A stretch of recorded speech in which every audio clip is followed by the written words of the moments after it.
Hello everyone. Tense के lecture number 4 में आप सभी का स्वागत है। पिछली क्लास लेक्चर नंबर 3 का थोड़ा सा रिवीजन करके आज की क्लास करते हैं स्टार्ट। तो पहले थोड़ा सा रिवीजन ले लेते हैं। पिछली क्लास में हमने पढ़ा था एनोइंग स्टेटमेंट को शो करने के लिए किस तरह से हम प्रेजेंट कॉन्टिन्यूअस टेंस यानी वर्ब की फर्स्ट फॉर्म प्लस आईएनजी का यूज करते हैं। उसके बाद पढ़ा था हमने वर्ब हमारी दो तरह की होती है, एक्शन और नॉन एक्शन। एक्शन वर्ब का आईएनजी फॉर्म हम बना देते हैं, जबकि नॉन एक्शन वर्ब जिसको स्टेटिव वर्ब के नाम से जाना जाता है उसका आईएनजी फॉर्म हम नहीं बनाते हैं। उसके बाद हमने पढ़ा था हैव एक स्टेटिव वर्ब है जिसका आईएनजी फॉर्म हम कब नहीं बनाते हैं और कब बनाते हैं उसके बारे में पढ़ा था। आगे हमने सी एक स्टेटिव वर्ब है, उसका आईएनजी फॉर्म कब नहीं बनाते और कब बनाते हैं इसके बारे में हमने पढ़ा था। ठीक है, आगे बढ़ते हुए हमने देखा था कि प्रेजेंट परफेक्ट टेंस के फॉर्मेट कैसे होते हैं। इसमें हैव आपका प्लूरल तो होता है, मगर इसका सिंगुलर बनाने के लिए हम इसमें एस ना लगा के इस वर्ड हैज का यूज करते हैं।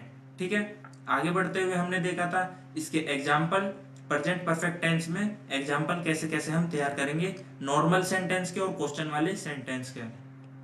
फिर हमने एग्जाम ओरिएंटेड चीजें देखी थी। मीनिंग क्या होता है परफेक्ट टेंस का, मीनिंग क्या होता है परफेक्ट टेंस का। फिर दो वर्ड बीन और गोन के बारे में जाना था। बीन का मतलब आना जाना दोनों होता है और गोन का मतलब सिर्फ जाना होता है।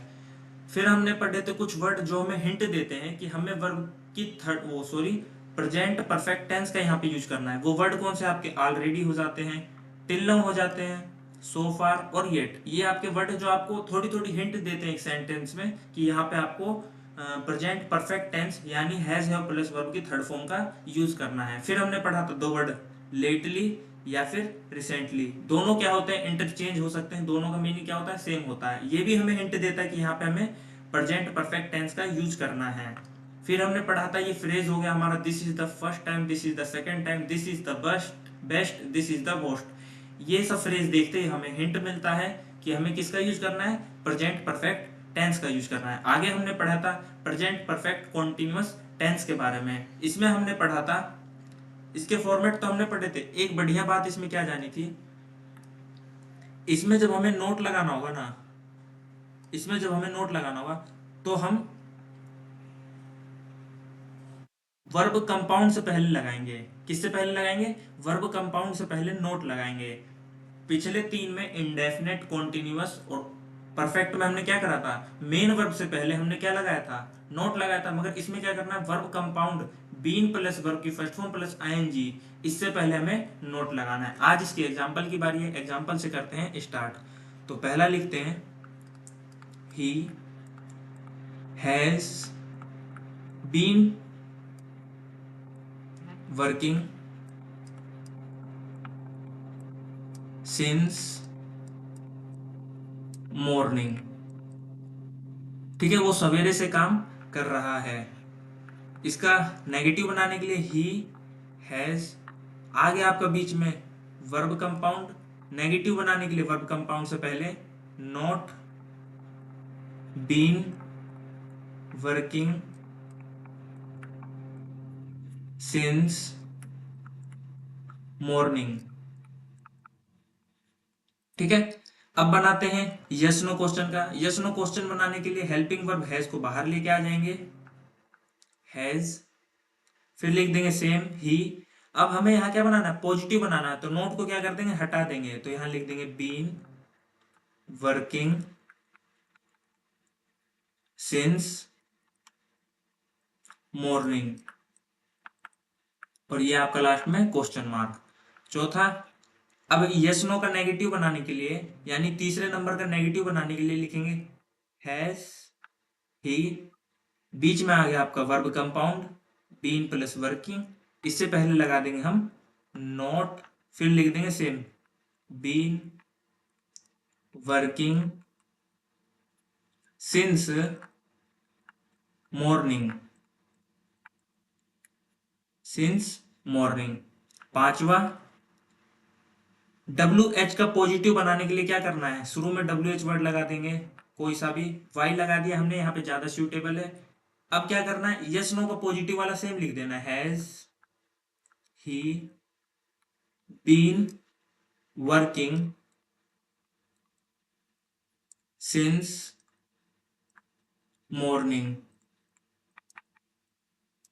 सिंस मॉर्निंग, और लास्ट में आपका क्वेश्चन मार्क। छठा, WH वर्ड का यानी हमारा वाई, इसका नेगेटिव बनाने के लिए बस नोट लगाना है। नोट कहाँ लगाएंगे, ये आ गया आपका बीच में वर्ब कंपाउंड। वर्ब कंपाउंड से पहले लगा देंगे नोट,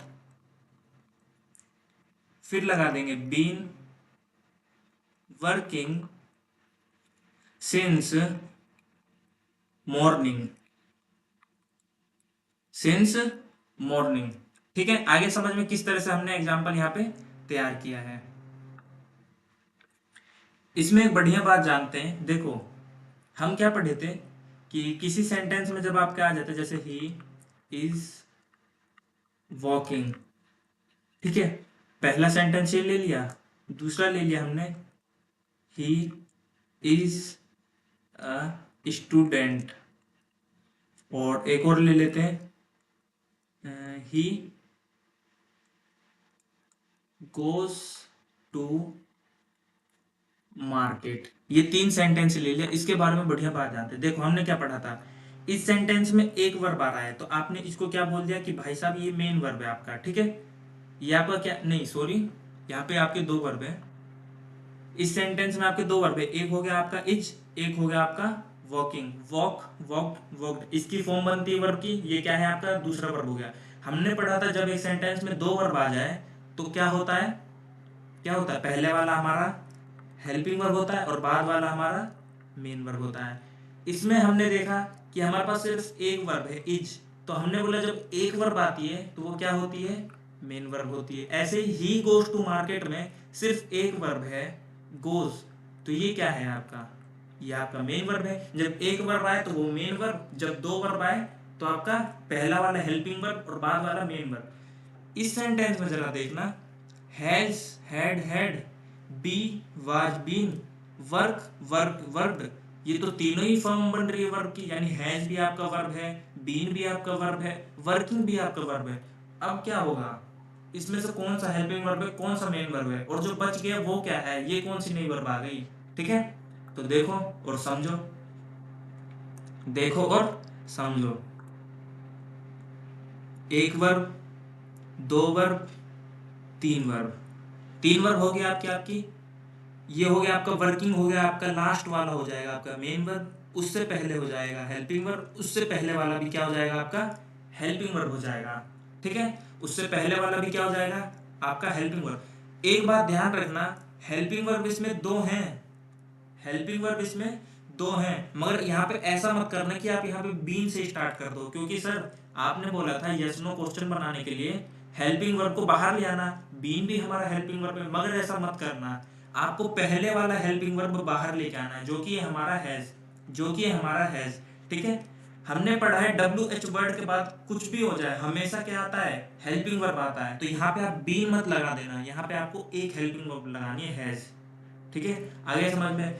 3 वर्ब आ गए तो सबसे लास्ट वाला आपका मेन वर्ब हो जाएगा, उससे पहले के 2 हेल्पिंग वर्ब हो जाएंगे। यस नो क्वेश्चन बनाने के लिए, WH क्वेश्चन बनाने के लिए हमें पहले वाला हेल्पिंग वर्ब यूज करना है, ना कि बीच वाला या बाद वाला। ठीक है, यहाँ पे आपको हैज को यूज करना, बीन को यूज मत करना, भले ही ये हेल्पिंग वर्ब है मगर हम इसका यूज नहीं करेंगे। आगे समझ में, ये थी यहाँ बहुत इंपॉर्टेंट बात। आगे बढ़ते हैं, अब हम जानते हैं एग्जाम की चीजें पढ़नी है ना, एग्जाम में कैसे कैसे आता है। तो सबसे पहले हम जानते हैं मीनिंग क्या होता है। मीनिंग क्या होता है हमारे प्रेजेंट परफेक्ट कॉन्टिन्यूअस टेंस का। तो इसमें क्या होता है आपका एक्शन, जो आपका काम होता है वो पार्शियली कंप्लीट होता है, पार्शियली कंप्लीट होता है। पार्शियली का मतलब होता है अपूर्ण रूप से, यानी अधूरा। एक्शन आपका क्या रहता है, अधूरा रहता है। और दूसरा इसका मीनिंग होता है एक्शन इन प्रोसेस। एक्शन आपका क्या रहता है, प्रोसेस। इसके लिए एग्जांपल लिखते हैं, सेम वही जो हमने पीछे ले लिया, he has been working since morning, he has been working since morning, वो सवेरे से क्या कर रहा है, काम कर रहा है। ये तो मेरे को तो मीनिंग पता है, तो मैंने तो बता दिया इसका मीनिंग क्या होता है। अब आपको कैसे पता चलेगा इसका मीनिंग क्या है, तो देखो he has been working since morning में क्या आता है, देखो एक्शन है आपका, आप सवेरे से काम कर रहे हैं, सिंस मॉर्निंग सवेरे से आप काम कर रहे हैं। दोपहर में, आफ्टरनून में कोई आता है और आपसे पूछता है भाई कब से काम कर रहे हो, ठीक है, कब से काम कर रहे हो, तो आप बोलोगे मैं सवेरे से काम कर रहा हूँ, सवेरे से काम कर रहा हूँ। यानी मॉर्निंग सवेरे से लेके अब तक आपने कुछ तो काम कर दिया, यानी एक्शन आपका पार्शियली कंप्लीट है, काम आपका पार्शियली कंप्लीट है, थोड़ा सा आपने कंप्लीट कर दिया।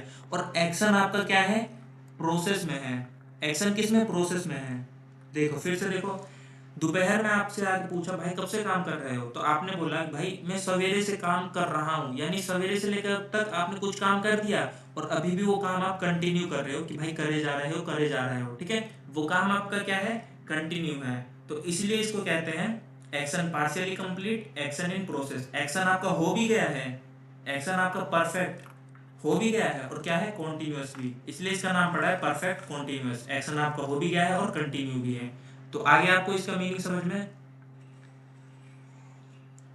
तो इसको ना, ये बात है ना जो मैं सवेरे से काम कर रहा हूँ और अभी भी मेरा काम क्या है, कंटिन्यू है, इसको शो करने के लिए फॉर्मेट बनाया गया है प्रेजेंट परफेक्ट कॉन्टिन्यूअस टेंस का। आगे समझ में, मैं सवेरे से काम कर रहा हूँ, ठीक है।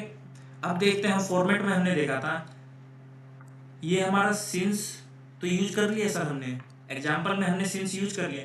ये फोर का कहाँ यूज होता है, तो इसे देखते हैं फोर का कहाँ यूज होता है। तो लिखेंगे यहाँ पे सिंस और दूसरा आपका हो गया फोर।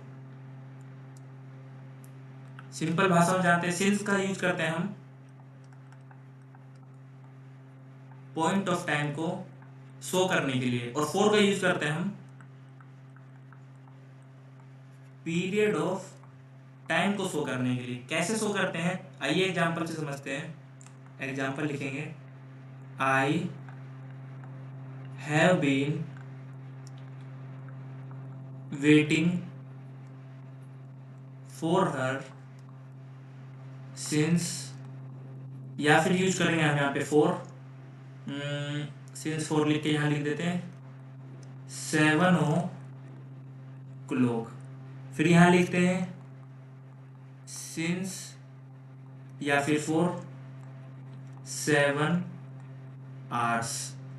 फिर से सिंस फोर, हमें यहाँ पे ना सिंस और फोर का डिफरेंस पढ़ना है, तो बार बार हम एग्जांपल लिख के टाइम पास नहीं करेंगे, ठीक है ना। आप समझ जाना, ये इन सब में लिखा है I have been working for, I have been waiting for her, ठीक है।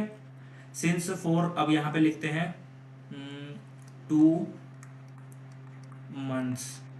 क्या लिखते हैं यहाँ पे, 2 months। अब लिखते हैं since for last month, since for last month. अब देखेंगे इसका solution. I have been waiting for her, मैं उसका इंतजार कर रहा हूँ, सिंस या फॉर 7 o'clock, मैं 7 बजे से इंतजार कर रहा हूँ उसका। तो आप देखेंगे ये जो 7 o'clock है, ये क्या है, एक पॉइंट ऑफ टाइम है, एक पर्टिकुलर पॉइंट ऑफ टाइम है कि वो 7 बजे से उसका इंतजार कर रहा है। जहां पे पॉइंट ऑफ टाइम की बात होती है वहां पे हम सिंस का यूज करते हैं, फोर का यूज नहीं करते हैं। आगे बढ़ते हैं और देखेंगे, I have been waiting for her since for 7 hours। 7 hours 7 घंटे, 7 घंटे जो है वो एक पीरियड ऑफ टाइम है कि 7 घंटे से वो इसका इंतजार कर रहा है। 7 घंटे के एक पीरियड से, 7 घंटे का एक पीरियड हो गया उसे इंतजार करते हुए। तो यहाँ पे क्या है, पीरियड ऑफ टाइम की बात हो रही है, और पीरियड ऑफ टाइम को शो करने के लिए फोर का यूज करते हैं, सिंस का यूज नहीं करते हैं, ठीक है। ऐसे ही आगे बढ़ेंगे, I have been waiting for her, I have been waiting for her since for 2 months, 2 महीने से मैं उसका इंतजार कर रहा हूँ, ठीक है। मुझे 2 महीने हो गए उसका इंतजार करते हुए। तो 2 महीने क्या है, एक पीरियड ऑफ टाइम है आपका, क्या हो गया, एक पीरियड बन गया ना भाई, 2 महीने से मैं क्या कर रहा हूँ, उसका इंतजार कर रहा हूँ। तो 2 month आपका क्या हो जाएगा, period of time. Period of time को शो करने के लिए हम फोर का यूज करते हैं, सिंस का यूज नहीं करते। ऐसे ही I have been waiting for her since या for last month. Last month क्या है आपका, देखो ध्यान से समझो, लास्ट मंथ पिछले महीने से मैं उसका इंतजार कर रहा हूँ। तो पिछला महीना क्या हो गया, एक पर्टिकुलर पॉइंट ऑफ टाइम हो गया कि पिछले महीने, पिछले महीने इस पर्टिकुलर पॉइंट ऑफ टाइम से मैं उसका इंतजार कर रहा हूँ। और पॉइंट ऑफ टाइम की जहां बात होती है वहां सिंस का यूज करते हैं, फोर का यूज नहीं करते हैं, ठीक है। तो समझ में आ गया होगा आपको, बाकी प्रैक्टिस में तो सब होता ही रहेगा सिंस फोर। अभी यहाँ पे मैं कितने एग्जाम्पल लिखूँ, आपको इतने से समझ में आ गया होगा, ठीक है। आगे बढ़ते हैं। अब हम क्या करते हैं ना, एक नोट पॉइंट पढ़ लेते बढ़िया सा। नोट पॉइंट पढ़ेंगे सिंस के बारे में और फोर के बारे में। सिंस जो है ना, और ये एक वर्ड आ जाता है हमारा लास्ट। अगर आपके सेंटेंस में सिंस और लास्ट दोनों आ रहा है तब क्या करना है, और अगर आपके सेंटेंस में फोर और लास्ट ये दोनों वर्ड आ रहे हैं तो आपको क्या करना है। देखो, सिंस और लास्ट के बीच में अगर आपका वर्ड द आता है तो वो गलत होगा। अगर फोर और लास्ट के बीच में आपका वर्ड द आता है तो वो सही होगा। ठीक है, ये क्या है, कैसे सही है कैसे गलत है अभी समझते हैं एग्जाम्पल से। मैं यहाँ पे क्या करता हूँ, केवल फ्रेज लिखता हूँ।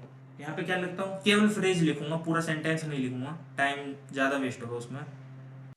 पहला फ्रेज लिखेंगे, फॉर 2 months। ठीक है, दूसरा लिख देते हैं, सिंस लास्ट मंथ। तीसरा यहाँ पे एस लगेगा, फॉर 2 months। ठीक है, फॉर द लास्ट 2 months। चौथा एक बना देते हैं यहाँ पे, सिंस द लास्ट मंथ। ठीक है, एक और बना देते हैं, कैसा बना दें, लिख देते हैं फॉर लास्ट 2 months। ठीक है, अब देखो, अब समझते हैं इसमें, अब समझते हैं इसमें। 4 और 2 month, इसमें लास्ट वर्ड का तो जिक्र ही नहीं आया, लास्ट वर्ड का जिक्र नहीं आया तो सही है ये तो। वैसे सिंस लास्ट मंथ हमने देखा यहाँ पे वर्ड आ गया लास्ट, लास्ट वर्ड के साथ में हमने देखा कि सिंस आया, और हमने पढ़ा है सिंस और लास्ट के बीच में हमारा दा नहीं आना चाहिए। सिंस और लास्ट के बीच में दा नहीं आना चाहिए, तो ये क्या है आपका सही है, क्योंकि इसके बीच में दा नहीं आया। फॉर द लास्ट 2 month हमने देखा भाई लास्ट आ गया। ठीक है, लास्ट आ गया तो हमने देखा इसके साथ फोर भी आ रहा है। ठीक है, हमने पढ़ा है फोर और लास्ट के बीच में क्या आना चाहिए, दा आना चाहिए। क्या यहाँ पे दा है, हाँ है, तो ये आपका क्या हो जाएगा, करेक्ट हो जाएगा, सही हो जाएगा। अब हम पढ़ते हैं since the last month. Last हमने पढ़ा, हमने पॉइंट आउट कर लिया। हमने देखा लास्ट के साथ में सिंस है, और सिंस और लास्ट के बीच में दा आपका नहीं आता, सिंस और लास्ट के बीच में दा नहीं आता, तो ये क्या हो जाएगा आपका गलत हो जाएगा, क्योंकि सिंस और लास्ट के बीच में यहाँ पे क्या दे रखा है, दा दे रखा है।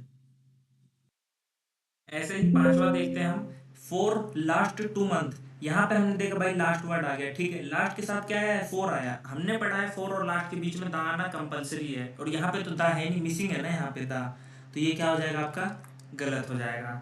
ठीक है, क्या हो जाएगा, ये गलत हो जाएगा। हमें क्या करना है, ओवरऑल बात यहाँ आती है कि हमें ये लास्ट जो वर्ड है ना, इसमें थोड़ा सा हमें ध्यान रखना है। जहां भी आपको लास्ट दिख जाए उसके अकॉर्डिंग यहाँ पे सिलेक्ट करना है कि भाई यहाँ पे दा आएगा या नहीं आएगा। ठीक है, सिंस फोर और लास्ट, इसका आपको क्या रखना है, ध्यान रखना है। तो सिंस फोर का कंसेप्ट खत्म करने के बाद आगे बढ़ते हैं एक छोटा से प्यारे से कंसेप्ट पे, जो कि बहुत छोटा है। कितने पॉइंट पढ़ लिए, पहला दूसरा, ये नोट पॉइंट हो गया। अब पढ़ना है हमें तीसरा पॉइंट। तीसरे पॉइंट में हमें पढ़ना है, कभी कभी आपका एग्जामिनर है ना, वो टाइम है ना आपका जो लास्ट में सिंस फोर करके टाइम दे रहा है, वो क्या कर देगा, हाइड कर देगा। क्या कर देगा, हाइड कर देगा। कैसे कर देगा, एग्जाम्पल, दिस प्लेयर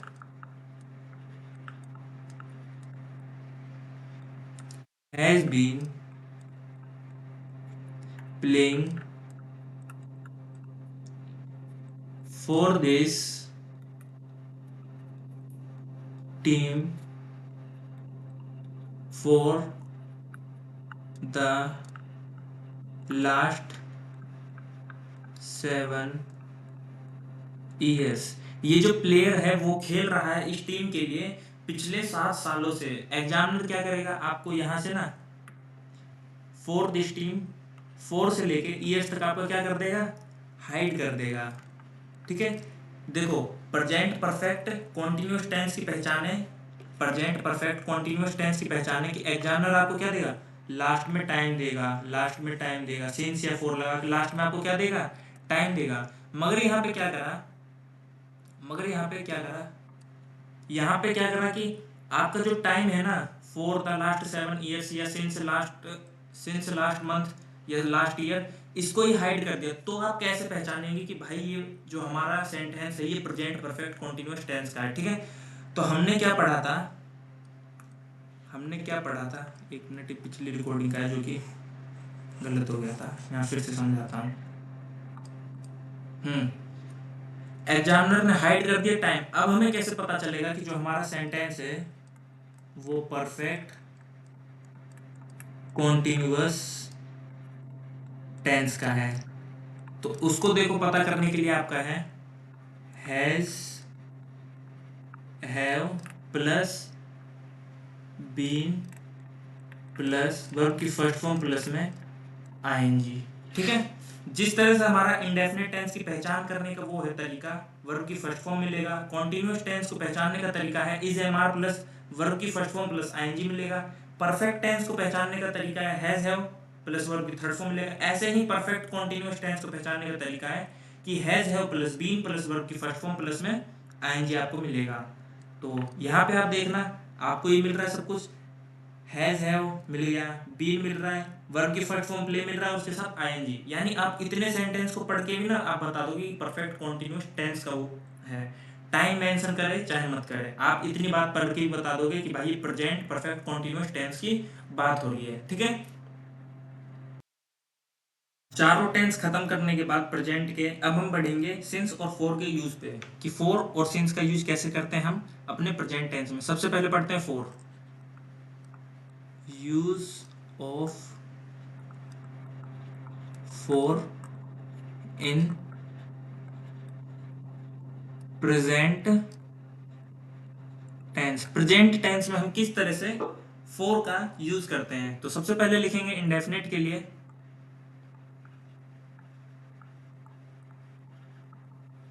तो इंडेफिनिट टेंस में हम फोर प्लस में ड्यूरेशन का यूज करते हैं, ठीक है। फोर प्लस में ड्यूरेशन का यूज कर सकते हैं। एग्जाम्पल देखेंगे, I study for 2 hours, he sleeps for 8 hours, ठीक है। इसको पढ़ो, आई स्टडी फॉर 2 hours, मैं 2 घंटे के लिए पढ़ता हूं, और ही स्लीप्स फॉर 8 hours, ये आ गया आपका 4, ये आपका आ गया ड्यूरेशन, ये आ गया आपका 4 और ये हो गया आपका ड्यूरेशन। ये जो मीनिंग दे रहा है ये आपका बिल्कुल सही है। मैं 8 घंटे के लिए, मतलब वह 8 घंटे के लिए सोता है, मैं 2 घंटे के लिए पढ़ता हूँ। यहाँ पे हम 4 प्लस ड्यूरेशन का यूज कर सकते हैं, ठीक है। ये इंडेफिनेट कैसे है, ये आप देखो वर्ब की फर्स्ट फॉर्म का यूज हो रहा है, ये आपके वर्ब की फर्स्ट फॉर्म का यूज हो रहा है। एस इसलिए लगा दिया क्योंकि हमें क्या बनाना था, सिंगुलर बनाना था इसका। आ गया समझ में। अब हम पढ़ते हैं कॉन्टिन्यूअस के लिए।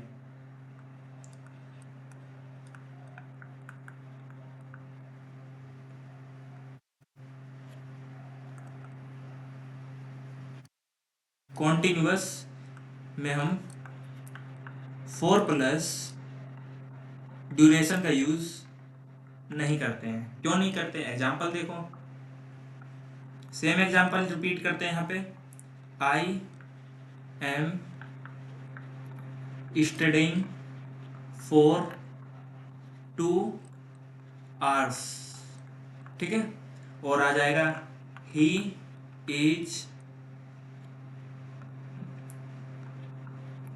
स्लीपिंग फॉर 8 hours, ठीक है। ये देखो, ये आपका क्या दे रहा है, सेंस देखना पहले इसका। I am studying for 2 hours, मैं 2 घंटे के लिए पढ़ रहा हूँ, और इसका ही स्लीपिंग फॉर 8 hours, वो 8 घंटे के लिए सो रहा है। हिंदी में आप मीनिंग निकालोगे ना तो आप क्या करोगे, अपनी देसी भाषा का यूज करोगे। आप बोलोगे कि हिंदी भाषा का यूज करोगे, आप बोलोगे ये तो सही है, मगर ग्रामेटिकली ये क्या है आपका गलत है। बोलने के लिए तो ये सही लग रहा है कि मैं 2 घंटे के लिए पढ़ रहा हूँ, उसके बाद पढ़ना बंद कर दूंगा, मैं 8 घंटे के लिए सो रहा हूँ, उसके बाद उठ जाऊंगा। ये बोलने में सही लग रहा है, मगर ग्रामेटिकली आपका क्या है, गलत है। इंडेफिनिट में 4 प्लस ड्यूरेशन का यूज करते हैं, कॉन्टिन्यूअस में 4 प्लस ड्यूरेशन का यूज नहीं करते हैं। याद रखना, एग्जाम में एरर आता है इससे। आगे पढ़ेंगे अब हम परफेक्ट कॉन्टिन्यूअस, परफेक्ट और परफेक्ट कॉन्टिन्यूअस के लिए। परफेक्ट, परफेक्ट कॉन्टिन्यूअस के लिए परफेक्ट टेंस में for plus duration, perfect tense में फोर प्लस ड्यूरेशन और परफेक्ट कॉन्टिन्यूअस में for plus duration same meaning देते हैं। क्या देते हैं? सेम मीनिंग देते हैं। कैसे देते हैं? Example, I have worked in this company for 5 years। ठीक है, ये परफेक्ट का हमने लिख दिया पहला। दूसरा लिखेंगे हम, I have been working in this company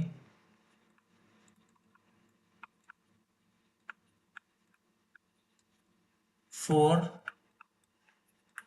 5 years। ठीक है, फॉर 5 years। अब देखो, अब समझो, I have worked in this company for 5 years। ठीक है, ये आपका एक सेंटेंस हो गया और दूसरा सेंटेंस हो गया आपका I have been working in this company for 5 years। ये भी क्या हो गया आपका दूसरा, ये आपका दूसरा सेंटेंस हो गया। हमने क्या पढ़ा? ये दोनों क्या देते? सेम मीनिंग देते। कैसे देते हैं? I have worked in this company for 5 years, मैं इस कंपनी में 5 साल काम कर चुका हूं और अभी भी क्या कर रहा हूं? कंटिन्यू काम कर रहा हूं। I have worked in this company for 5 years, मैं इस कंपनी में 5 साल कम कर चुका हूं और अभी भी कर रहा हूं। I have been working in this company for 5 years, मैं इस कंपनी में 5 साल से काम कर रहा हूँ। 5 साल से काम कर लिया, 5 साल काम कर लिया, अभी भी क्या है? मेरा काम कंटिन्यू है। ये आपको आराम से समझ में आ रहा होगा कि चलो भाई ये तो ठीक है, चलो भाई ये तो ठीक है, ये तो हम पढ़ते ही आ रहे हैं। I have been working in this company for 5 years, 5 साल से मैं इस कंपनी में कुछ काम कर चुका हूँ और अभी भी क्या कर रहा हूँ? करे जा रहा हूँ। ये वाला आपको ज़्यादा समझ में आ रहा होगा, चलो ठीक है। इसमें कहाँ लफड़ा फंस रहा है? I have worked in this company, ठीक है, फॉर 5 years। सर हमने तो पढ़ा था परफेक्ट टेंस जो है वो यूज होता है ये शो करने के लिए कोई काम आपका पास्ट में हो गया और उसको प्रेजेंट से रिलेट करना होता है। मगर आप क्या कह रहे हो? इनका मीनिंग सेम है, यानी वो 5 साल काम कर चुका है और अभी भी कर रहा है। ये कैसे हो रहा है? तो देखो, देखो यहाँ पे ये आपका क्या आ रहा होगा? प्रॉब्लम आ रहा होगा, डाउट आ रहा होगा। चल जा,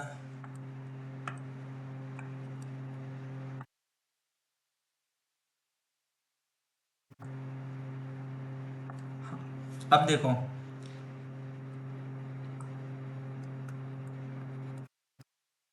परफेक्ट टेंस,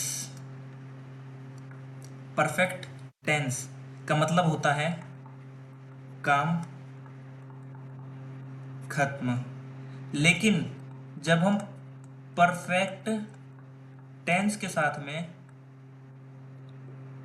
परफेक्ट टेंस के साथ में 4 प्लस ड्यूरेशन लगा देते हैं तो इसका मतलब होता है आपका काम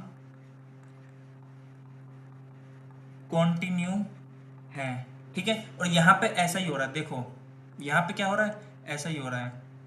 I have worked in this company, अगर आपका सेंटेंस सिर्फ इतना रहता, अगर आपका सेंटेंस सिर्फ इतना रहता तो ये क्या सेंस देता कि मैं इस कंपनी में 5 साल काम कर चुका हूं, मैं इस कंपनी में काम कर चुका हूं। यानी उसने काम किया और क्या कर दिया? छोड़ दिया। पास्ट में वो काम किया और उसको क्या कर दिया? छोड़ दिया। अब वो प्रेजेंट में रिलेट कर रहा है कि मैं इस कंपनी में काम कर चुका हूं। मगर जब हमने इसमें 4 प्लस ड्यूरेशन लगा दिया ना, 4 प्लस ड्यूरेशन कि मैं इस कंपनी में, देखो यहाँ पे आ रहा है ना परफेक्ट टेंस, 4 प्लस ड्यूरेशन लगा दिया, इसका मतलब हो गया काम आपका अभी भी क्या है? कंटिन्यू है। आप आज भी क्या कर रहे हो? काम कर रहे हो। इसमें क्या कर रहे हो? काम कर रहे हो।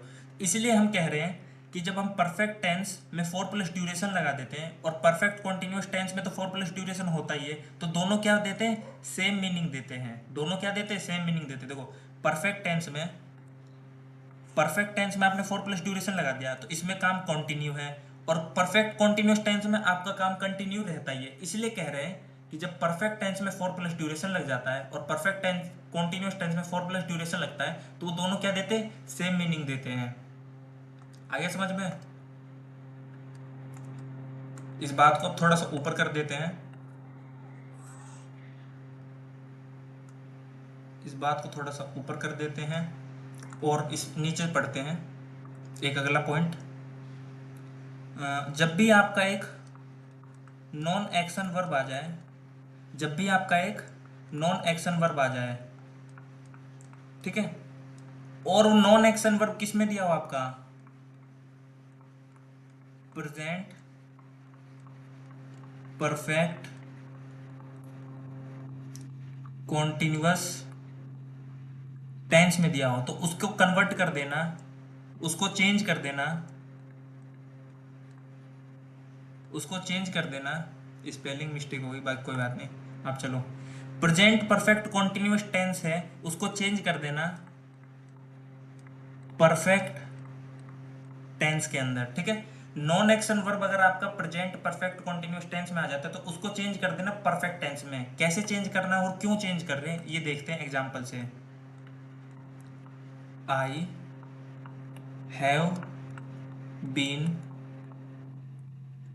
knowing you, I have been knowing you since की तो बात ही नहीं हो रही, फॉर की बात हो रही है ना। यहाँ पे लिखते हैं फॉर 10 years, ठीक है। यहाँ पे आप देखना, मैं तुम्हें 10 साल से जानता हूँ, 10 साल से मैं तुम्हें जान रहा हूँ। यहाँ पे आप देखेंगे हमने क्या पढ़ा था, नो जो है आपका वो एक स्टेटिव वर्ब होता है, ठीक है, और नो का हम आईएनजी फॉर्म नहीं बनाते हैं कि मैं आपको जान रहा हूं, ऐसा कोई सेंटेंस ही नहीं होता ग्रामर में। मैं आपको जानता हूं ये सेंटेंस होता है हमारे ग्रामर में, यानी हम नो का आईएनजी फॉर्म नहीं बनाते हैं, नो का आईएनजी फॉर्म नहीं बनाते हैं।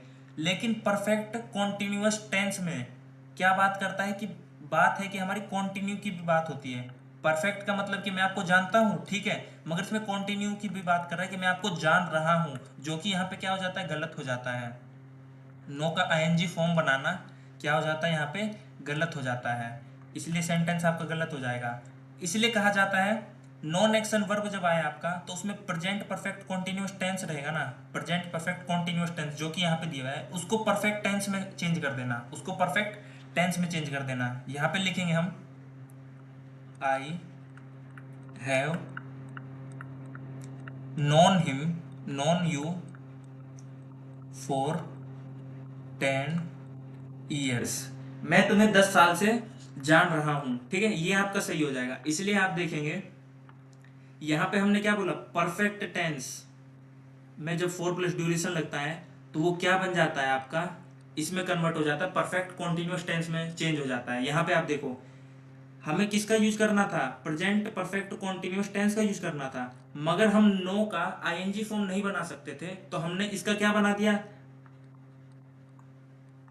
परफेक्ट फॉर्म बना दिया। क्यों? क्योंकि ये सेम मीनिंग देता है, क्योंकि क्या करता है, सेम मीनिंग देता है। तो मेरे हिसाब से आपको इतना समझ में आ गया होगा। अब मैं क्या करता हूँ ना, इस पूरी बात को एक बार रिपीट कर देता हूँ, पूरी बात को क्या करता हूँ, रिपीट कर देता हूँ, तो समझना। परफेक्ट टेंस, यहां से पढ़ते हैं, यहां से परफेक्ट टेंस का मतलब होता है काम खत्म, लेकिन जब परफेक्ट टेंस में 4 प्लस ड्यूरेशन जो जुड़ जाता है ना तो उसका मतलब हो जाता है काम कंटिन्यू है, और जब काम कंटिन्यू है तो ये आपका परफेक्ट टेंस किस में कन्वर्ट हो जाता है, परफेक्ट कॉन्टिन्यूअस टेंस में कन्वर्ट हो जाता है। इसको हमने एग्जांपल से देखा, I have worked in this company, मैं इस कंपनी में काम कर चुका हूं, ये आपका परफेक्ट हो गया।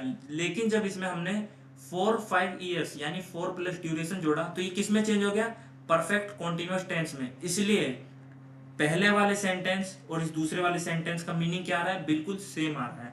इस बात को हमने इससे पढ़ा, जब आपका नॉन एक्शन वर्ब आता है, जब आपका नॉन एक्शन वर्ब आता है तो परफेक्ट कॉन्टिन्यूअस टेंस को परफेक्ट टेंस में कन्वर्ट कर देते। क्यों कर देते, क्योंकि ये क्या देता है, सेम मीनिंग देता है कि मैं तुम्हें 10 साल से जान रहा हूं, 10 साल से जान रहा हूं, आज भी ये काम क्या है, कंटिन्यू है। यह इसे पढ़ के तो आपको लगेगा भाई काम परफेक्ट है, लेकिन आगे पढ़ेंगे आप ड्यूरेशन भी दे रखा है 4 प्लस ड्यूरेशन, यानी काम आपका कंटिन्यू है। ये किसका फॉर्म है, प्रेजेंट परफेक्ट कॉन्टिन्यूअस टेंस का फॉर्मेट है। आगे समझ में? थोड़ा हाई फाई था ये, थोड़ा हाई लेवल का। बाकी कोई बात नहीं, आपको अच्छे से समझ आ गया होगा। अब हम बढ़ते हैं अगले पे। आप पढ़ेंगे यूज ऑफ फोर। क्या पढ़ेंगे? यूज ऑफ फोर तो पढ़ दिया ना, सिंस पढ़ेंगे। Use of since in present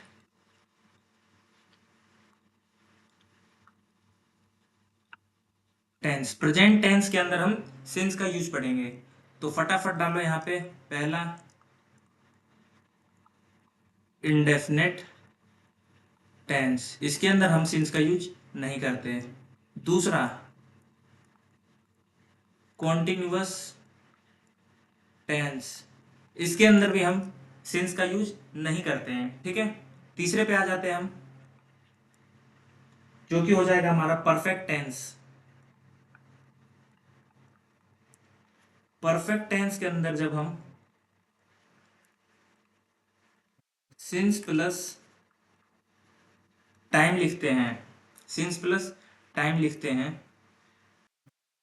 तो आपका टाइम जो है वो दो तरह का हो सकता है। इसको टाइम को हटा के मैं सीधा वही लिख देता हूँ। सिंस लगा के आपकी दो चीजें आ सकती है।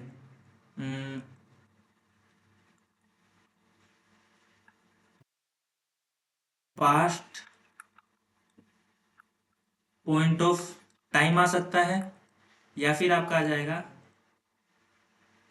पास्ट स्टेटमेंट आ जाएगा। पास्ट आपका क्या आ जाएगा? स्टेटमेंट आ जाएगा। जब आपका पास्ट पॉइंट ऑफ टाइम होगा तो आपका सिंस का पार्ट ऑफ स्पीच पता क्या होगा? सिंस का पार्ट ऑफ स्पीच होगा आपका प्रेपोजिशन। ठीक है। और जब ये सिंस के बाद आपका पास्ट स्टेटमेंट आएगा तो इस किसकी तरह काम करेगा? कंजंक्शन की तरह काम करेगा। वैसा ना इसका कोई यूज नहीं पढ़ रहे हम कि सिंस का कैसा। सिंस और फॉर का जो मेन यूज होता है ना, period of time, point of time का, हम वो पढ़ चुके हैं। अब यहाँ पे हम थोड़ा पार्ट ऑफ स्पीच के अंदर घुस गए हैं, जो कि हमारे प्रेपोजिशन में हेल्प करेगा, कंजंक्शन में हेल्प करेगा, या फिर आपके उसमें अभी एरर को प्रैक्टिस करेंगे ना, उसमें भी आपके हेल्प करेगा ये पार्ट ऑफ स्पीच का काम। ठीक है। इसको एग्जाम्पल से लिख लेते हैं। अब हम टेंस के बारे में ये लगा लो, जिक्र कर ही नहीं रहे। ठीक है। They have painted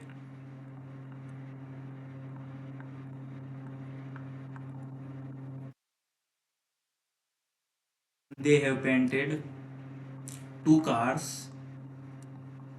since morning. वो सवेरे से 2 कार पेंट कर चुके हैं, पहला। दूसरा, they have painted 2 cars since they called her. जब से उन्होंने उसको बुलाया है। कॉल्ड हर, 2 कार पेंट कर चुके हैं जब से उन्होंने उसे बुलाया है। यहाँ पे आप देखेंगे एक पॉइंट ऑफ टाइम आ रहा है, तो ये सिंस की पार्ट ऑफ स्पीच क्या हो जाएगा? ये प्रेपोजिशन हो जाएगा। ठीक है। और जब यहाँ पे आपका एक क्या आ जाता है? एक पास्ट स्टेटमेंट आ जाता है कि उन्होंने दे कॉल्ड हर, उन्होंने उसको बुलाया है, जब से उसको बुलाया है। यहाँ पे सिंस क्या हो जाएगा? एक कंजंक्शन हो जाएगा। और इसको ऐसे भी समझ सकते हैं आप, दे हैव पेंटेड 2 कार्स, एक क्लोज, दे कॉल्ड हर दूसरा क्लोज, ये आ जाएगा आपका एक कंजंक्शन। ठीक है। देखो, सिंस आपका, सिंस की पार्ट ऑफ स्पीच प्रेपोजिशन है और सिंस की पार्ट ऑफ स्पीच कंजंक्शन है। तो रट के मत जाना कि प्रेपोजिशन होता है सिंस या सिंस कंजंक्शन होता है। ठीक है। डिपेंड करता है उस किस सेंटेंस में किस तरह से यूज हुआ है। एक बार और डिस्क्लेमर ले लो कि भाई टेंस के बारे में अभी बातें नहीं हो रही है, अभी हम बात कर रहे हैं थोड़े कंजंक्शन, प्रेपोजिशन, जो हमारे अगले टॉपिक में काम आएंगे। प्रेपोजिशन में काम आएगा, कंजंक्शन में काम आएगा। ठीक है। और एक बहुत इंपॉर्टेंट एरर आता है एग्जाम में, उसमें काम आएगा हमारा ये वाला कॉन्सेप्ट, ध्यान रखना। चौथा, चौथा हम कौन सा रह गया हमारा? Perfect continuous tense. Perfect continuous tense में सेम ऐसा है, इसमें भी, इसमें हम यूज करेंगे सिंस और फिर से करेंगे सिंस। या तो आएगा हमारा पास्ट,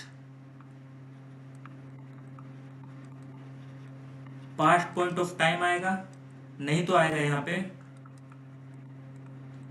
पास्ट स्टेटमेंट। ठीक है।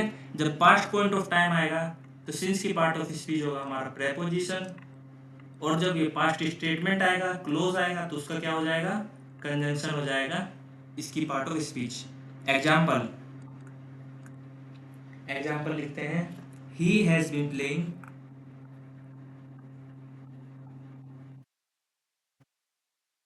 he has been playing since 7 o'clock, ठीक है। और he has been playing since I came home, जब से मैं घर आया हूं वो जब से खेल रहा है, ठीक है। यहाँ पे आप देखेंगे सिंस के बाद में आपका आ गया पास्ट पॉइंट ऑफ टाइम, और जब पास्ट पॉइंट ऑफ टाइम आता है तो सिंस का पार्ट ऑफ स्पीच क्या होता है, प्रेपोजिशन होता है। और जब सिंस के बाद में आपका पास्ट स्टेटमेंट आ जाता है तो आपका इसका पार्ट ऑफ स्पीच क्या हो जाता है, कंजंक्शन हो जाता है, ठीक है। क्या हो जाता है, कंजंक्शन हो जाता है। तो ये इसके बारे में इतना ही जानना है, प्रेपोजिशन और कंजंक्शन, बस ऐसे इसमें प्रेपोजिशन कंजंक्शन। अब मैं बता दूं आपको, प्रेजेंट वाला जो था ना आपका, प्रेजेंट वाला ये जो है ना, ये वाली स्लाइड ये थोड़ी खूंखार है, तो इससे थोड़ा अपना देख लेना, मतलब रिवीजन करना, आपको समझ में आ जाएगा, कोई दिक्कत वाली बात नहीं है, अच्छे से एक्सप्लेन किया गया है। तो यहाँ पे आपका पूरा प्रेजेंट टेंस खत्म होता है सारे अपने एक्शन के साथ, indefinite continuous, perfect and perfect continuous, और सिंस और फॉर का भी यूज हमने खत्म कर लिया है प्रेजेंट टेंस में। अगली क्लास में हम पढ़ेंगे पास्ट इंडेफिनिट टेंस से स्टार्ट करेंगे। अगली क्लास में किससे स्टार्ट करेंगे, पास्ट इंडेफिनिट टेंस से। हेडिंग डाल देते हैं यहाँ पे, पास्ट इंडेफिनिट टेंस में, ठीक है। अब ज्यादा टाइम नहीं लगेगा टेंस को खत्म करने में, प्रेजेंट वाला जो था ना इसमें ही ज्यादा बातें समझाने वाली थी, ठीक है। तो अगली क्लास में मिलते हैं। उम्मीद करता हूँ आपको आज का सेशन, आज का लेक्चर अच्छा लगा होगा। अगर आपको अच्छे से समझ में आया, आपके कॉन्सेप्ट अच्छे से क्लियर हुए, तो एक कमेंट के जरूर जाए, एक कमेंट करके जरूर जाए। आपका बहुत बहुत धन्यवाद।